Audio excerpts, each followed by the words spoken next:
Jumpa lagi Sobat Homi, bagaimana kabar kalian? Semoga selalu dalam keadaan sehat. Seiring dengan berjalannya waktu, tantangan hidup semakin bertambah. Tentunya tantangan ini dirasakan oleh berbagai kelompok masyarakat, salah satunya keluarga. Memiliki keluarga yang erat bisa menjadi salah satu hal paling menakjubkan di seluruh dunia. Sayangnya, keluarga juga tak lepas dari permasalahan, misalnya perbedaan pendapat atau perdebatan karena hal-hal kecil. Dengan itu, kamu harus membiasakan diri dengan beberapa kesulitan terbesar yang akan dihadapi keluarga di masa kini. Kira-kira, masalah apa saja yang seiring dihadapi keluarga modern? Mengenal keluarga modern. Dilansir dari artikel oleh Pew Research Center, perubahan zaman telah mengubah situasi dalam keluarga. Beberapa faktor seperti teknologi dan usia pernikahan bisa menjadi pendorong perubahan ini, karena diketahui bahwa rata-rata usia pernikahan wanita di masa sekarang berubah dari 21 tahun ke 27 tahun. Pola pikir keluarga di zaman modern juga sudah berubah. Di zaman sekarang, sudah banyak keluarga yang tidak lagi menjadikan anak sebagai aset dalam keluarga, sehingga mereka dibebaskan untuk menjalani karir yang diimpikan. Selain itu, faktor lainnya adalah gerakan feminisme yang berfokus pada pemberdayaan perempuan. Studi mencatat bahwa gerakan feminisme tidak hanya mengubah persepsi keluarga modern, namun juga menurunkan tingkat-tingkat kehamilan yang tidak diinginkan bagi wanita. Memiliki anak adalah opsional bagi keluarga modern, apalagi sekarang juga muncul gerakan child-free di masyarakat, meskipun terkadang masih menghasilkan kontroversi. Masalah keluarga modern secara umum. Memang, keluarga modern di abad ke-21 ini bisa dibilang mengalami peningkatan dari segi pola pikir dibandingkan generasi sebelumnya. Namun, tak jarang permasalahan-permasalahan di bawah ini melanda keluarga di zaman modern. 1. Masalah keuangan atau ekonomi. Berdasarkan data yang dihimpun oleh organisasi nirlaba Focus on the Family dari beberapa sumber, kekerasan rumah tangga meningkat sebesar 9% menjadi 321.752 kasus, 1.000 kasus perceraian setiap hari. Hal ini tentu berpengaruh terhadap keharmonisan rumah tangga. Permasalahan dalam rumah tangga saat ini dipicu oleh dua hal yakni ekonomi dan komunikasi. Keluarga pasti menghadapi masalah uang. Meskipun masalah ini umum terjadi, dampak yang dihasilkannya juga besar bagi kualitas interaksi dalam keluarga. Jika keluarga mengalami kesulitan keuangan, ada kemungkinan besar keluarga kamu akan menderita. Penting untuk menemukan solusi dalam masalah ini. Ingatlah bahwa kamu semua dalam perjalanan bersama. Dibutuhkan lebih dari satu orang untuk mendukung seluruh keluarga di zaman sekarang ini. Semua anggota keluarga harus bersedia bekerja dan memberikan dukungan mereka untuk kebaikan yang lebih baik bagi bagian keluarga. 2. Penuh dengan teknologi. Smartphone memang kini sulit sekali dilepaskan dari pandangan kita, termasuk di tempat tidur. Alhasil komunikasi dengan suami pun terbilang jarang. Padahal, face-to-face saat berbicara sangat dibutuhkan agar hubungan tetap harmonis. Banyak pasangan yang terbiasa memegang gawai 24 jam, bahkan saat sedang di tempat tidur bersama suami. Bukannya, ngobrol tentang kehidupan atau aktivitas, ini justru malah main smartphone. Satu hal yang perlu diingat adalah bahwa teknologi telah benar-benar mengambil tempat terdepan dalam keluarga modern. Banyak keluarga menghabiskan seluruh makan malam mereka menatap televisi atau memegang ponsel mereka. Ini bisa menjadi masalah nyata dan dapat menyebabkan gangguan dalam komunikasi, yang merupakan kunci untuk menjaga keluarga yang erat dan bahagia. Penting untuk menemukan waktu untuk logout dan mematikan gadget apabila berkumpul bersama. Bersedialah untuk memisahkan diri dari komputer kamu dan berbicara secara terbuka dengan orang yang kamu cintai. Melakukan hal itu akan membantu mencegah teknologi menghancurkan keluargamu. 3. Problematika dalam hubungan pernikahan. Kadang kala kita melihat pernikahan begitu indah di sosial media, yang membuat muncul rasa ingin pernikahan seperti itu. Alhasil kita jadi membandingkan pernikahan kita dan berpikir jika pasangan kita tidak sebaik pasangan lain. Di sosial media orang posting pernikahan bahagia terus, kompak banget.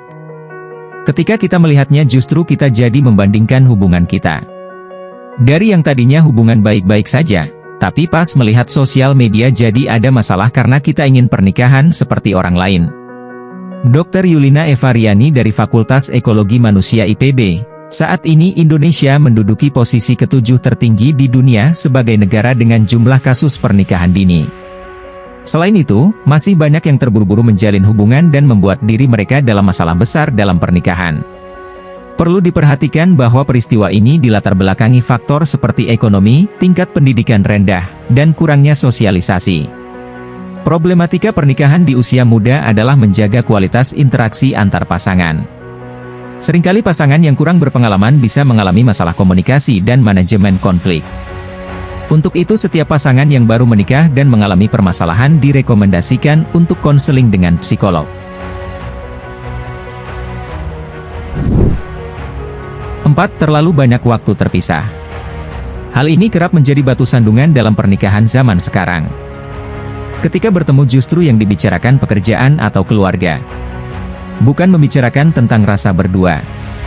Jadi jarang sekali ngomong dari hati ke hati, padahal berbicara dari hati ke hati ada waktu seperti saat ingin tidur. Tapi sekarang saat mau tidur justru terlalu sibuk dengan smartphone-nya, akhirnya tidak ada waktu yang berkualitas lagi. Sekali lagi, seringkali dibutuhkan 2 atau 3 orang yang bekerja untuk menjaga keluarga. Namun, berat rasanya jika kita harus bekerja di luar kota sementara anggota keluarga kita jauh. Jika kamu menemukan dirimu dalam situasi seperti ini, kamu tentunya paham bahwa menghabiskan terlalu banyak waktu terpisah alias menjalani long distance relationship bisa sangat sulit bagi keluarga manapun. Jadi, penting banget untuk meluangkan waktu bersama orang-orang yang kamu cintai. Jika sempat, habiskanlah waktu bersama anggota keluarga untuk menjaga harmonisasi dalam rumah tangga. 5. Tidak setuju atas keputusan dalam keluarga. Akhirnya, kamu harus menyadari bahwa kamu akan tidak setuju dengan keputusan orang yang kamu cintai dari waktu ke waktu. Ingatlah bahwa kamu tidak dapat mengendalikan setiap aspek kehidupan mereka. Pastikan untuk memisahkan diri dan biarkan anak atau pasanganmu membuat keputusan sendiri. Berada di sana untuk mendukung mereka di setiap langkah. Kamu harus memberikan panduan, tetapi kamu tidak boleh mengendalikan karena ini akan menciptakan masalah. 6. Masalah work-life balance. Pekerjaan dan keluarga tak selalu berjalan beriringan. Setiap prioritas bisa berbeda-beda, namun kesulitan menjaga hubungan sehat antar anggota keluarga karena pekerjaan itu merupakan masalah serius. Di abad ke-21, keluarga modern sudah banyak yang menyadari tentang pentingnya work-life balance.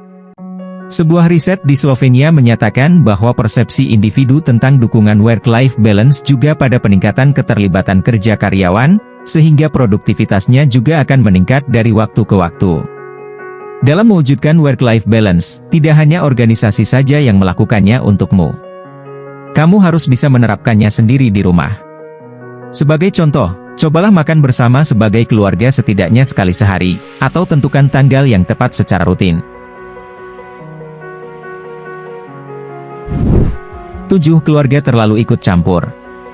Masalah terakhir yang sering menjadi bahan pertengkaran dalam rumah tangga adalah keluarga, khususnya dalam menghadapi mertua atau saudara ipar. Ini termasuk masalah klasik. Bagaimana ketika ibu mertua terlibat terlalu jauh dalam rumah tangga Anda? Atau bagaimana pembagian waktu untuk mengunjungi keluarga masing-masing, sering menjadi isu sensitif dalam pernikahan. Baik suami maupun istri harus lebih sensitif andaikan suami sangat dekat dengan saudari perempuan atau ibunya, meskipun kedekatan atau ketergantungan, itu membuat Anda kesal. Sejauh mana Anda bisa menembus batasan-batasan, sehingga Anda bisa mendapatkan apa yang Anda inginkan, dan begitu pula dengan suami Anda. Kuncinya adalah pada komunikasi yang terbuka. Seringkali perempuan masih sulit melakukan hal ini. Misalnya, Anda merasa dianggap tidak becus mengasuh anak jika setiap kali ibu mertua mengambil alih anak-anak dari tangan Anda. Namun, sebagai perempuan Anda sulit mengekspresikan ketidaksetujuan itu, dan memilih diam sambil cemberut sepanjang hari. Pria tidak akan bisa membaca pikiran Anda. Jadi, lebih baik Anda menyampaikan keberatan-keberatan Anda, sekaligus mencari solusi yang tidak menyakiti siapapun. Seperti yang sudah sebutkan di atas, kehidupan keluarga dahulu telah berubah dibandingkan dengan keluarga zaman sekarang. Perubahan zaman juga berpengaruh dengan perkembangan masalah keluarga, maka dari itu pentingnya pemahaman dan cara menyelesaikan secara bijak sangat diperlukan. Nah, demikianlah video kita kali ini, semoga bermanfaat buat kalian semua. Akhir kata saya izin pamit, terima kasih.